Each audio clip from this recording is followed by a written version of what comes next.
문제달인 신혜손입니다. 17년도 2회 제1과목 직업상담학 해설 강의 시작하겠습니다.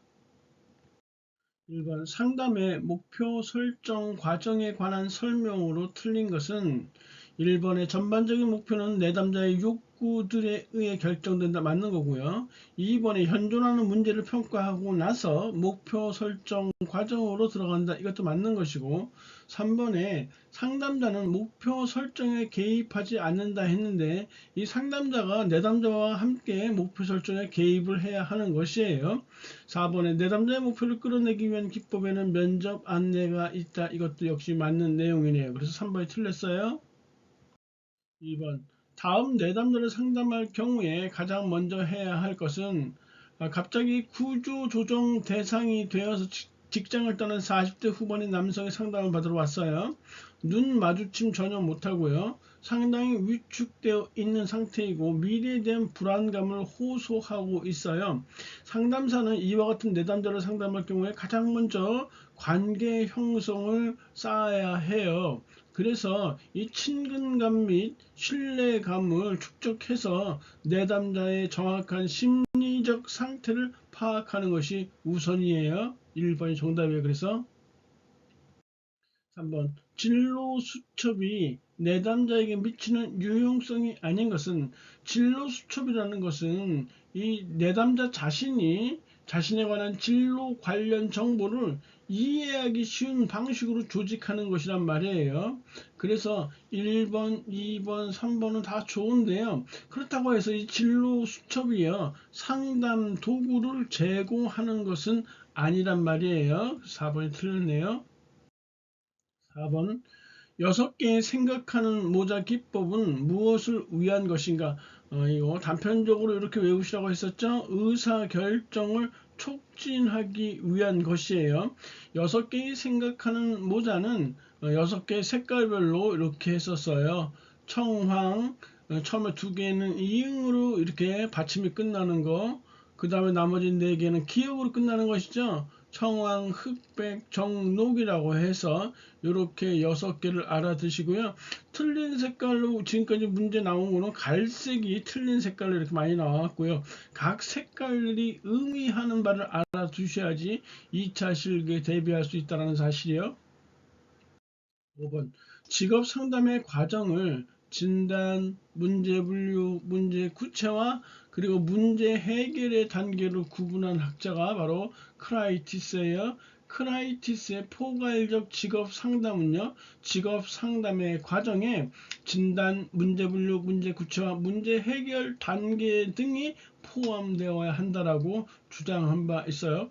포괄적 직업 상담의 과정은 제1단계는 진단 단계, 제2단계 명료화 또는 해석 단계, 제3단계 문제 해결 단계로 구성되어 있다는 사실이요.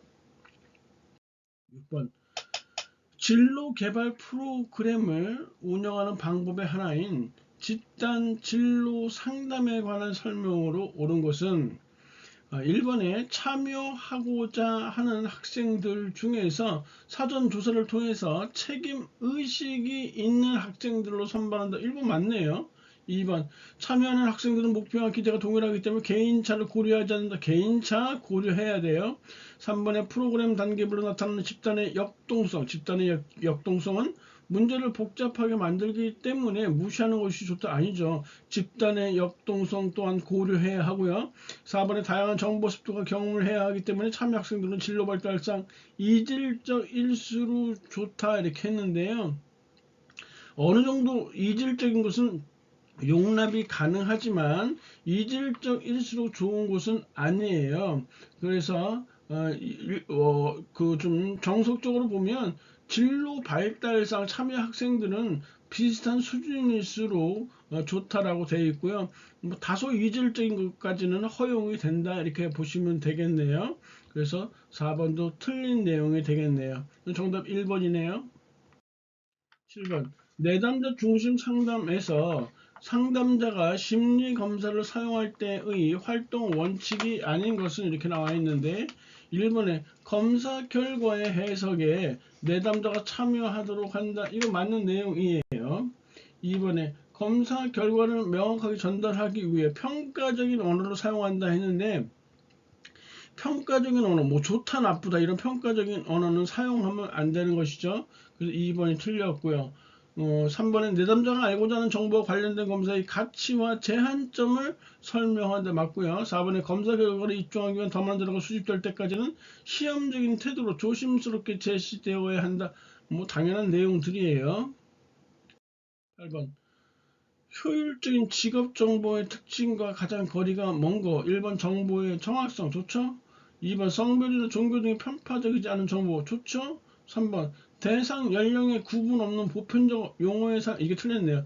대상 연령에 적합한 용어를 사용하는 것이죠. 연령에 구분 없는 보편적 용어를 사용하는 것은 아니에요. 대상에 따라서 이 적합한 용어를 사용해야 한다. 그래서 3번이 틀렸어요. 4번에 분명한 구체적이며 흥미를 높이는 정보. 이거 당연하고요. 9번 행동주의 상담 기법에 해당되지 않는 것은 이렇게 상담 기법을 섞어놓고 찾는 게 나온단 말이죠.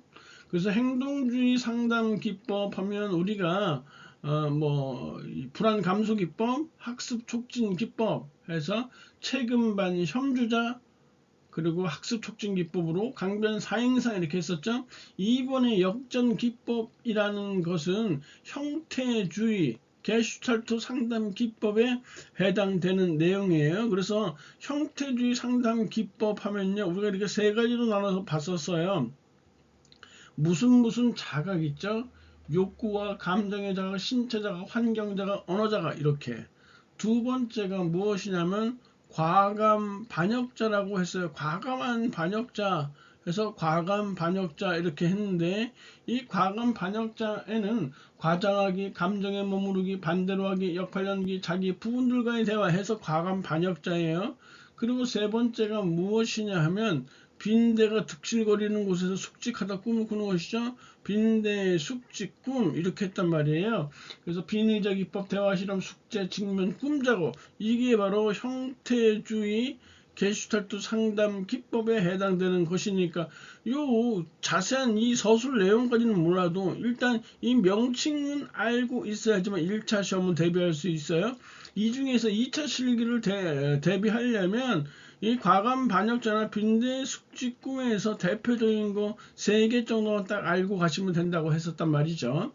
그래서 일단 2번이 행동주의 상담 기법에 해당되지 않고요. 10번 생애 진로 사정 구조에 포함되지 않는 것은 뭐 숱하게 썼죠. 진전강요해서 진로 사정 전형적인 활용 강점과 장애 요약이 빠져있네요. 3번에 훈련 및 평가는 아니고요. 11번 특성 요인 상담의 목표가 아닌 거. 1번 내담자가 잠재적인 모든 개성을 발달시키는 데 주력한다. 지금 1번 보시면 내담자의 잠재적인 모든 개성을 발달시키는 데 주력한다. 잠재적인 개성 이거는 내담자 중심 상담에서 추구하는 것이에요. 내담자 중심 상담, 다른 말로 인간 중심 상담에서 추구하는 거 목표로 삼고 있는 것이란 말이에요. 그래서 특성 요인 상담의 목표는 아니라는 것이에요. 그래서 1번이 벌써 딱 틀렸네요. 나머지 2번, 3번, 4번은 모두 특성 요인 상담의 목표가 될 수 있는 것이니까 알아두시기 바라고요. 12번 내담자의 정보 및 행동을 이해하기 위해 사용하는 변형된 오류 수정하기와 은유 사용하기는 무엇을 위한 기법인가 이렇게 했는데 이 외에 변형된 오류 수정하기, 은유 사용하기 이 외에도 내담자와 친숙해지기 내담자와 친숙해지기가 있고 또 하나가 뭐냐면 대결하기 이런 게 있어요. 다시 한번 변형된 오류 수정하기, 은유 사용하기, 내담자와 친숙해지기, 대결하기 등은 무엇을 위한 기법인가? 여기 바로 4번에 나와 있는 저항감 다루기예요. 우리가 내담자의 정보 및 행동을 이해하는 기법으로서 총 9가지가 있다고 했었죠.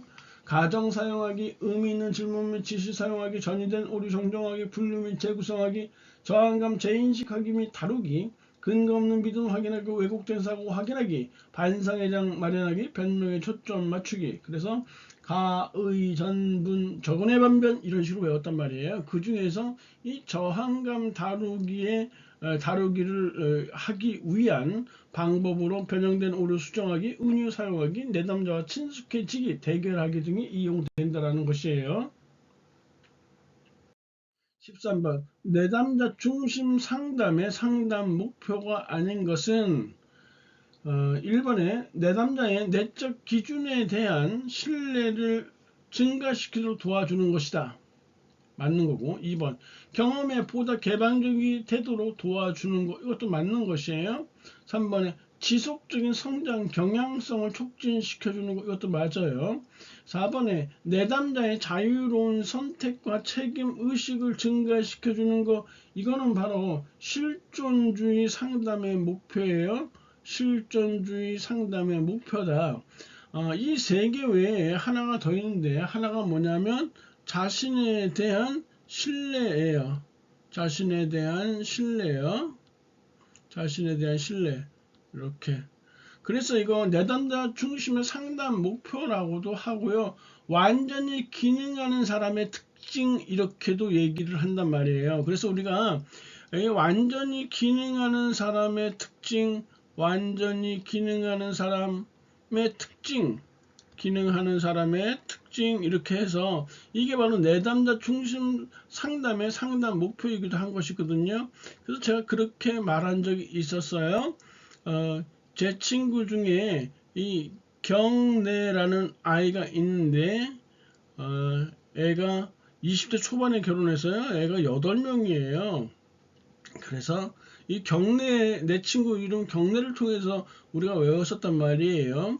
경험에 보다 개방적이 되도록 도와주는 거, 내담자의 내적 기준에 대한 신뢰를 증가시키도록 도와주는 거, 내적 기준에 대한 신뢰를 증가시키도록 도와주는 거, 그 다음에 자신에 대한 신뢰를 높이는 것이고요.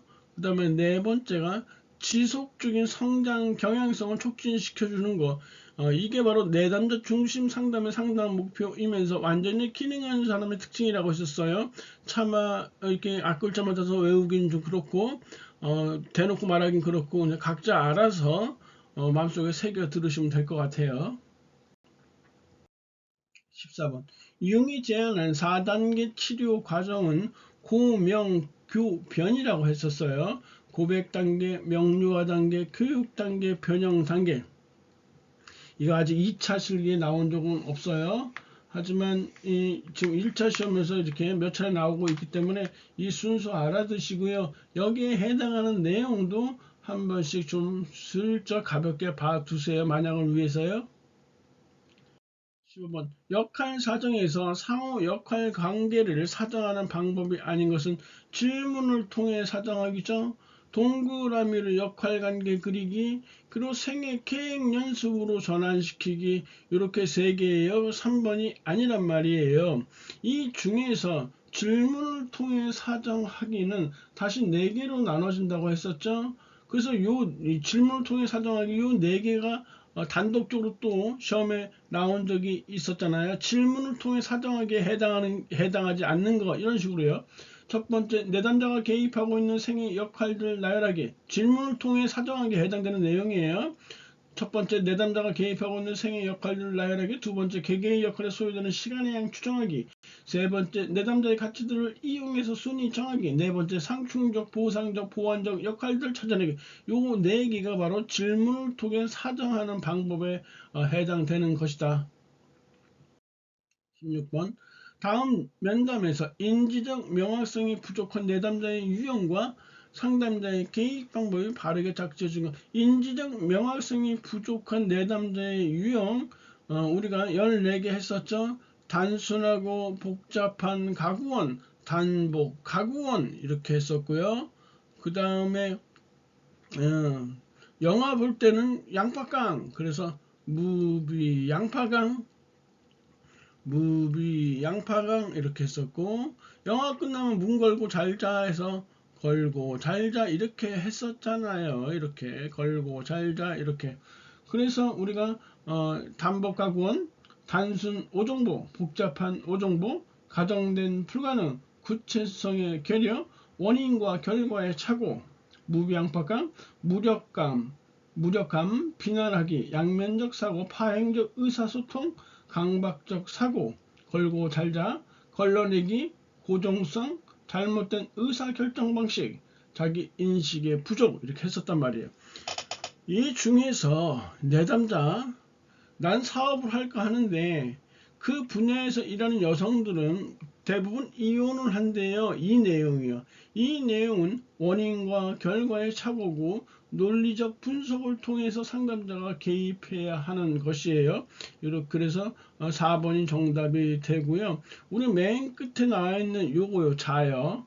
자는 자기 인식의 부족이잖아요. 미운 우리 새끼요. 은유나 비유를 통해서 개입해야 하는 것이고, 무비 양박강의 강이요. 이 강은 강박적 사고예요. 자기네 할아버지 아버지부터 전부 자기네 집안은 의사 집안이라 나는 의대를 꼭 가야 된다, 이런 강박적 사고 역시 논리적 분석을 통해서 해결해야 돼요.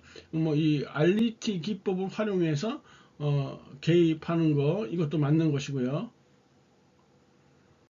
17번 형태주의 상담에서 펄스가 제안한 신경증의 층이요.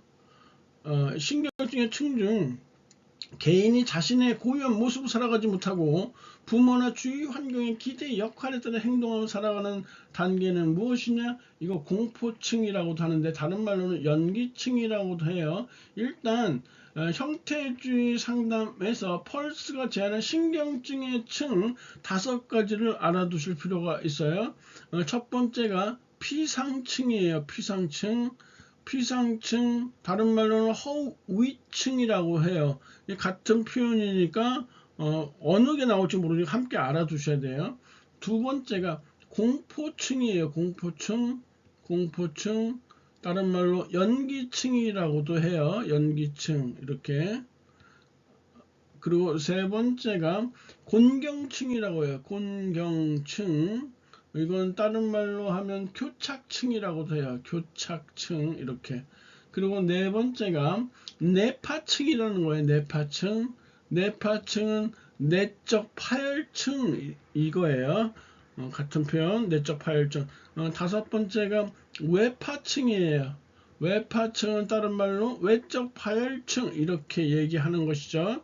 그래서 이 5가지를 일단 알고 계셔야 돼요. 지금 이 펄스의 신경증의 층은 2차 실기에도 몇 차례 나왔던 것이기 때문에 그 내용을 반드시 살펴주셔야 돼요.